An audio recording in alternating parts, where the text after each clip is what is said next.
The Labour leadership currently are not calling for an end to arms sales to Israel. Do you think that's due to a total lack of morality or cowardice?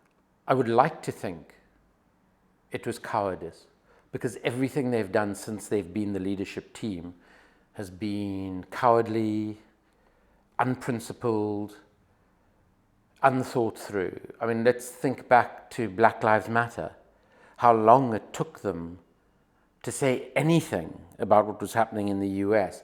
And then there was this absolutely pathetic shot of them taking a knee in what looked like a corporate boardroom, which I think sort of added insult to injury in terms of that movement. What we're seeing in a situation that, if anything, is even graver than that with what is happening in Palestine today, it's actually quite extraordinary that this is supposed to be a democratic socialist party, and in the face of massive human rights abuses, of extreme aggression aimed at civilians in an illegally occupied territory, and remembering that Israel is a state that has a very close relationship with the UK, the supposedly democratic socialist opposition has come out with this weak, pathetic statement. And I think it really does encapsulate and reflect a profound failure of leadership at every possible level. I mean, it's just appalling politics. It shows a complete lack of morality, of, as you say, compassion. And it suggests that their real allies are the powerful. And it doesn't matter to them what the powerful do to the less powerful. And I think that has probably been the characteristic of the Starmer era leading the Labour Party, which I hope we look back on historically as a very short and disastrous era. I think it's an absolute complete lack of morality, what I'm seeing from the Labour leadership. I mean, I think the Labour Party was formed to stand up for people without power and wealth. And we see in Gaza at the moment people who are essentially without power and wealth being oppressed, and the Labour Party's taken almost kind of both sides neutral. I mean, do you think there is an equal relationship here between people of Gaza and the IDF?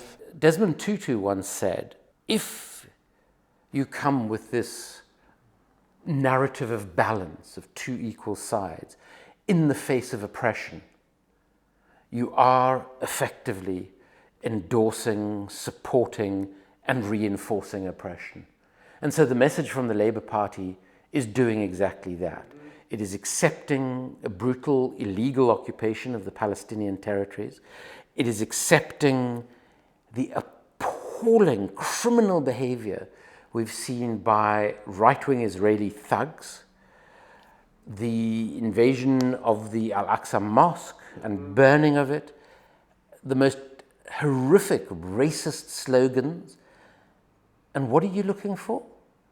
You're looking for equivalence. You're looking for equivalence in a situation that has been started by the occupier, by the power. And what you're doing by this notion of equivalence is you're effectively giving a finger to the oppressed, to those who are suffering, to those who are dying today. So I wish that people like Keir Starmer and Angela Rayner would actually look within themselves as to whether they have an ounce of humanity, an ounce of compassion, and actually side, as the Labour Party should, with those being oppressed, with those being attacked and killed in the most horrifying ways. It really, I cannot tell you the extent to which it disturbs me, but unfortunately, in terms of Keir Starmer, who, as you know, is my constituency MP, it reflects everything about the man. He is unintelligent, charisma-free, value and ethics-free, and he's completely hopeless at politics. If he actually cared one bit for the Labour Party and the people the Labour Party should be serving, he would stand down as leader and get the hell out of the party. Like you, I'm also Jewish, and when I went to Jerusalem, I lived in Jerusalem for a time, and when I was like walking around the streets, I saw how the Israeli police, the border police, would act. And you know, that reminds me of, instinctively as a Jewish person of Polish origin, I was like, how they're treating the Palestinians, that reminds me of how Jewish people were being treated. I've always thought, and I really evoke the words of a survivor of the Warsaw Ghetto, Irina Klepfis, who effectively says, because of our suffering, because of the history of Jews for thousands of years, we should always side with the oppressed. We should always side with the downtrodden.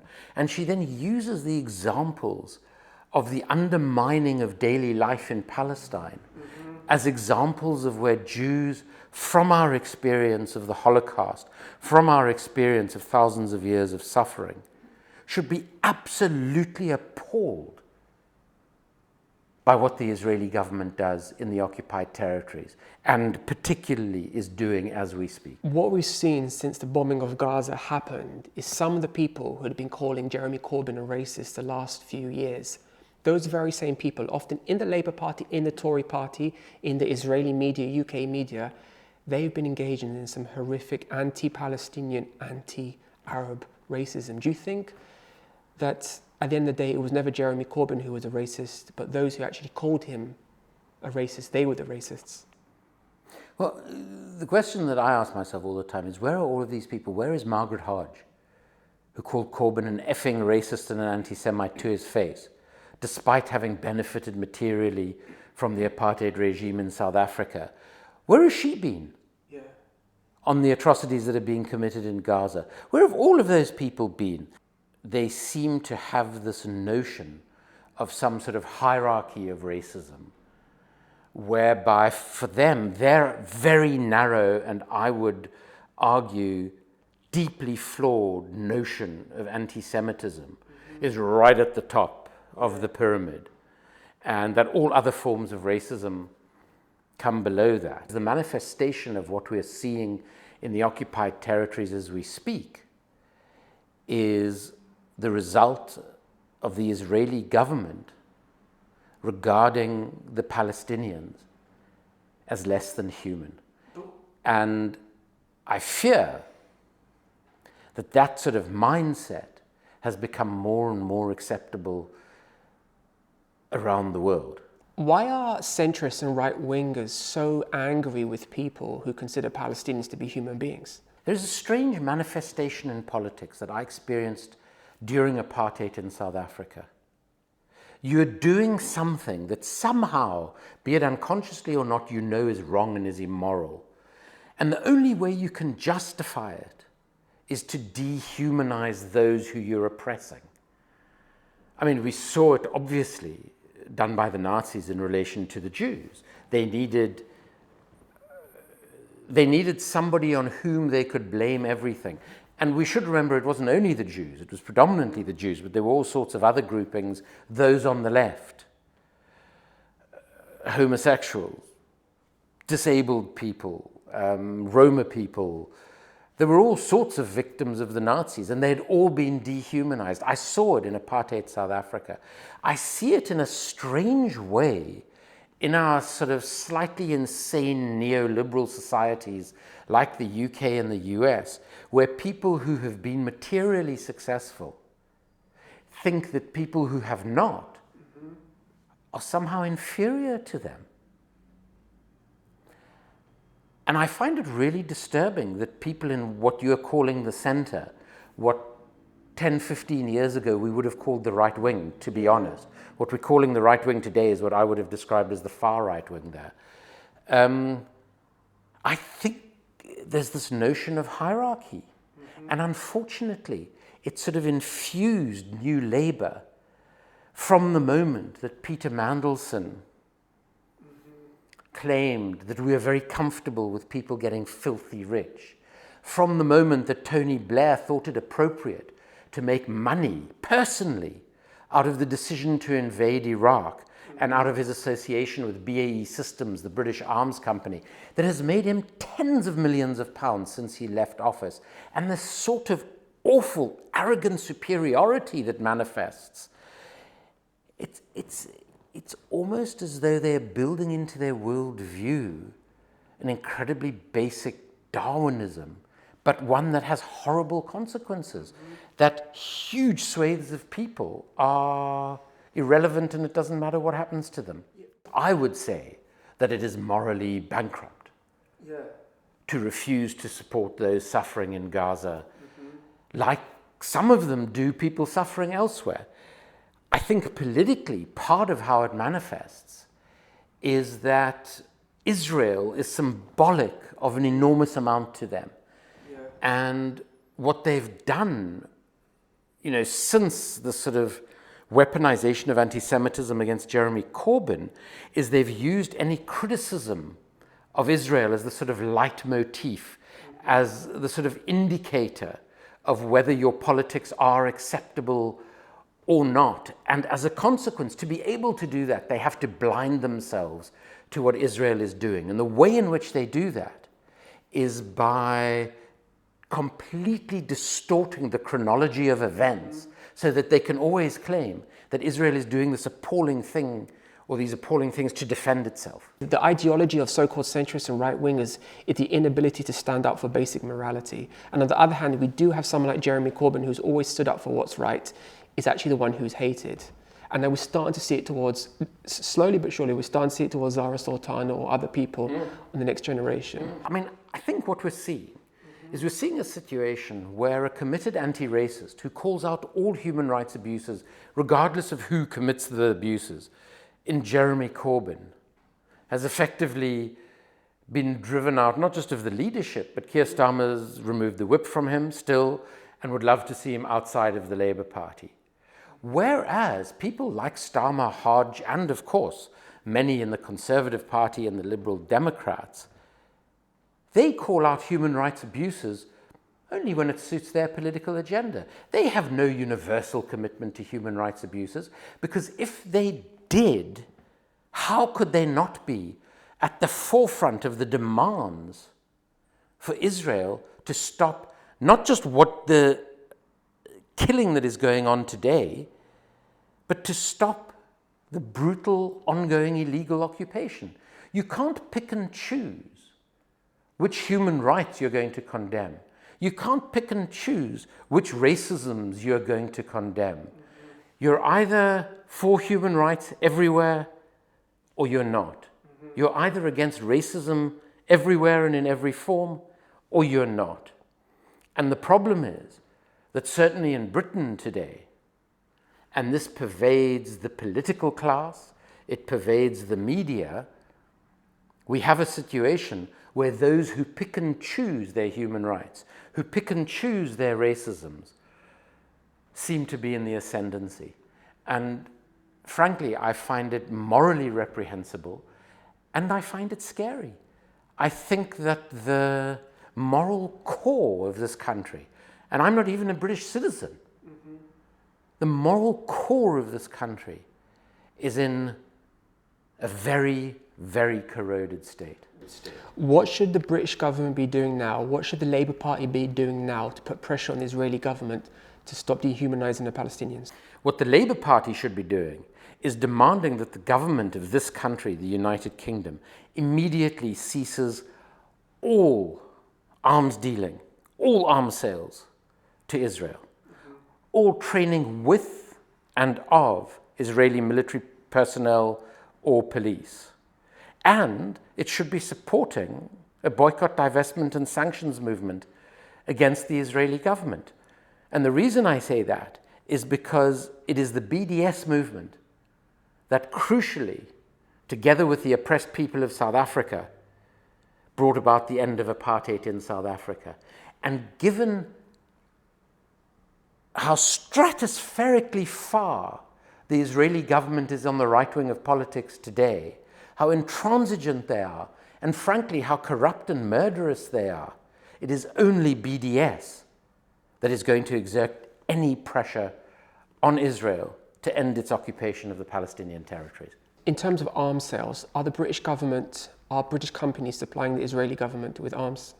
Unequivocally, the British government and British defense companies are supplying Israel with arms. Since 2015, over £360 million of weaponry has been sold to Israel. And that's an incredibly conservative estimate. We don't know the full figures because there's no transparency in those figures. So as we see the killings in Gaza, we must all know that our government and our arms companies, like BAE Systems, are complicit in what I regard as war crimes taking place in Gaza. What's currently happening in Gaza is bombs are being dropped. Planes are flying over Gaza, dropping bombs. Are there people in Britain, are there British companies, are there British businessmen profiting from this? Absolutely. There are British executives, British shareholders of arms companies who are profiting materially from what is happening in Gaza today. Because the more that BAE Systems sells weaponry to Israel, the higher the remuneration of the people who run BAE Systems, the higher the dividends paid to the shareholders of BAE Systems. So, unfortunately, there is blood on a number of British hands as a consequence. But the British government, Boris Johnson, could stop all of that in a moment. Yeah. So they're enabling and facilitating it. How is Boris Johnson enabling what's going on in Gaza? Well, his government has to approve the export of any weaponry to any other country through something that's called arms export controls. And I won't go into the detail. But it is possible for the government to refuse to issue an arms export license to any country in which human rights are being abused, in any country in which there is a danger of civilians being killed by British weaponry. So you're basically telling me that tonight Boris Johnson could cut all arms sales to Israel? Absolutely. Absolutely. If there was the political will, Britain could overnight stop all arms sales to Israel. And the reason that that would have impact is not only because we provide them with parts for planes, we provide them with ordnance, bombs, missiles that are being dropped, but also the exports from a company like Elbit Systems, which is an Israeli company, but which has 10 production facilities in the United Kingdom. That means in the United Kingdom, it is producing drones or parts, components of drones that are being used in Gaza today. But we also supply them with spare parts for equipment that has already been sold, for components. And if they don't have those, they can't immediately replace them from anywhere else. So it would have a meaningful impact, a material impact on what Israel can and can't do militarily. And exactly the same applies to the United States of America. Why did the media use the word terrorism to describe the actions of Hamas, but not to describe the actions of the Israeli government? They would claim that they make that distinction because Hamas, in their opinion, even though it won a democratic election, is not a state authority. I mean, I would argue differently even to that, but that would be the basis of the argument. And that terror is the imposition of violence by non-state actors. I think that's a nonsense definition of terror.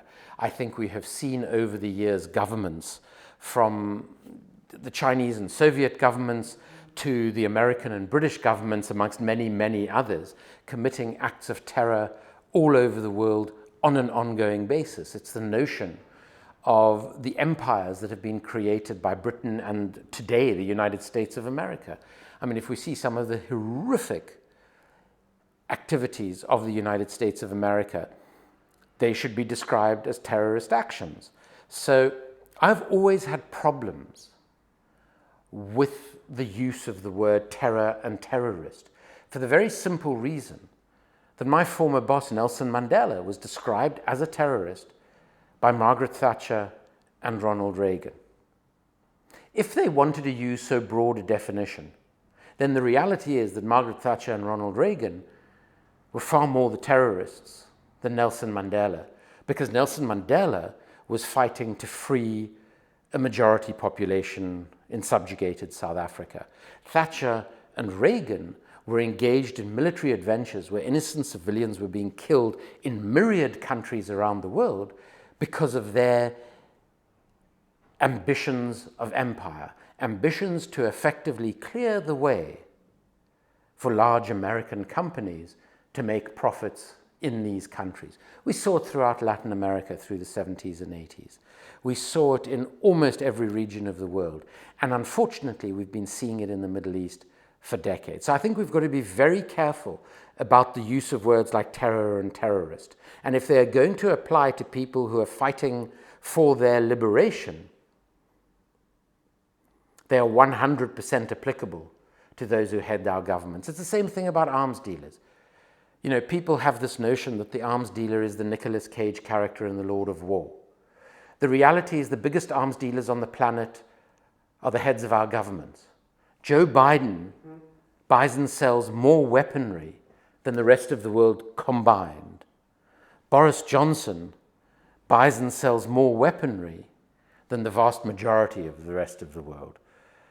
But no, you know, we have this notion of certain types of things that don't include our governments and usually our corporations. And the same applies, unfortunately, to the way in which we bandy about the term terrorist. I think the use of language on the BBC is very interesting.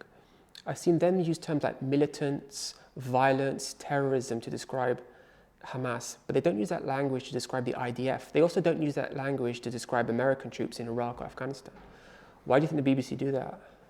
The BBC use this nomenclature and this terminology to other various groups.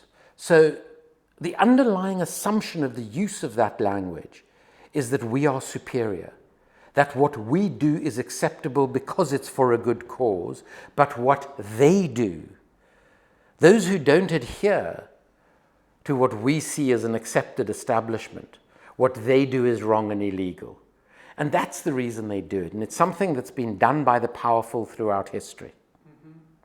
It's something that feeds very easily into a sort of Manichean political discourse where everything is black and white. And we're the good guys, and those others who we name are the bad guys. And it tends to be those who don't recognize our authority and will not enslave themselves to us effectively. We other them by the names that we give to them, and we tend therefore to say that our actions are somehow morally better than theirs.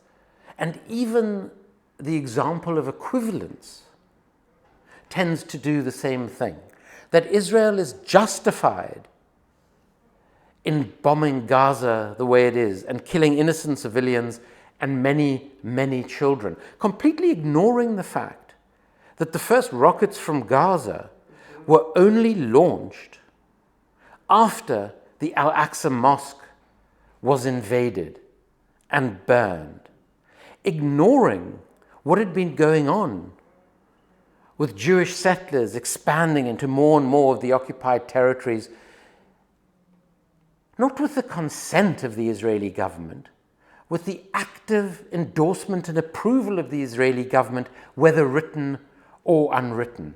And then, the other factor that is often forgotten and is ignored by our media is that the people of Gaza, be it Hamas or ordinary people,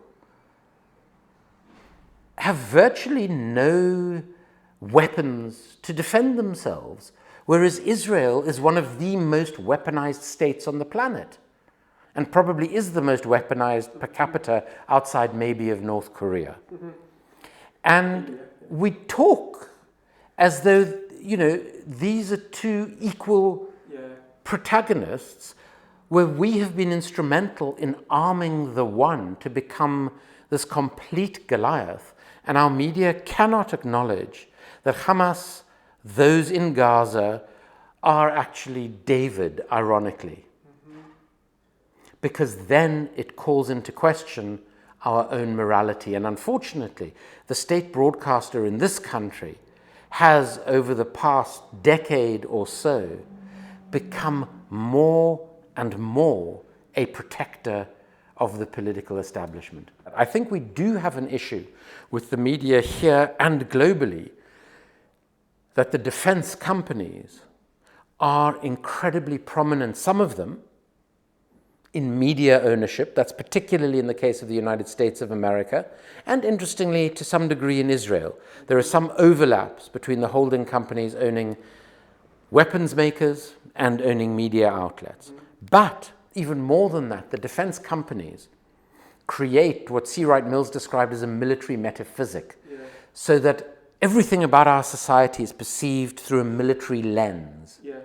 And in that, the BBC and others are completely complicit in creating this military metaphysic, in creating these astonishing fears about things that actually have very little to do with our security, and ignoring the really big issues that threaten our security. So in that sense, they are complicit. Jeremy Corbyn was demonized in the Israeli media even more than he was in the UK media. The only reason they did that was because they knew that he was talking the truth, and they don't want that truth to be heard. I think that's very important. Of course. There are consequences for speaking truth to power. There are more severe consequences, though, if there's a possibility you could get your hands on power and use that power for good. And I think that if Jeremy Corbyn was Prime Minister right now, he would be taking a very different line to Boris Johnson. The reality is, Jeremy Corbyn as Prime Minister of Britain would have profoundly changed the situation in the Middle East for the better, and particularly the situation in Israel and the occupied territories. And it's for that exact reason that people were so desperate to smear him with ridiculous accusations of anti-Semitism and other forms of racism in order to ensure that he didn't become Prime Minister, so that he wouldn't undermine the British national security state, if you will, our arms trade and our support of governments like the Israeli government.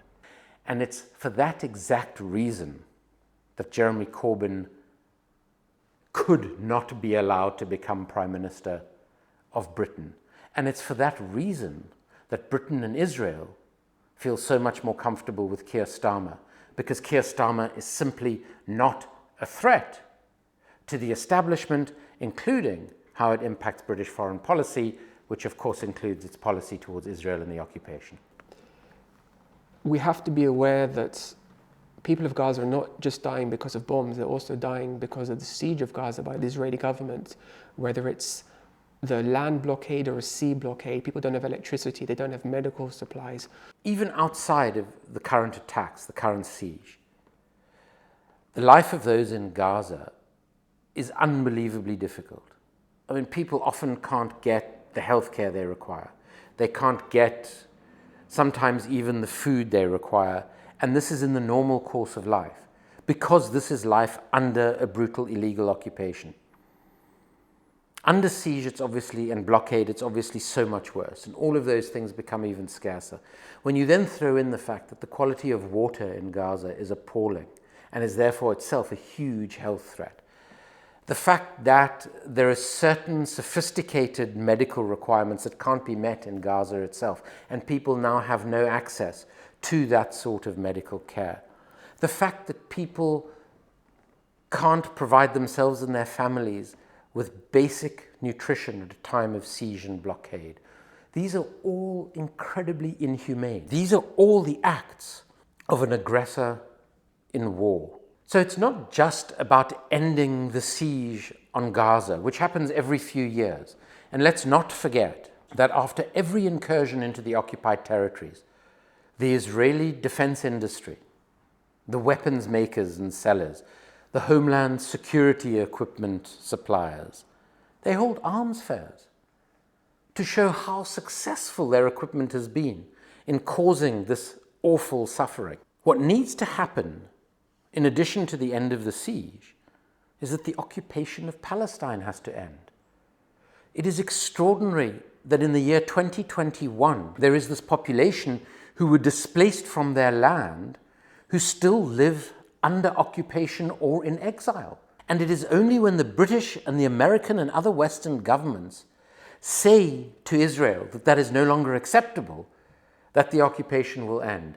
And in order to get governments to do that, we have to start a campaign or intensify a campaign of the boycott, divestment, and sanctions against Israel.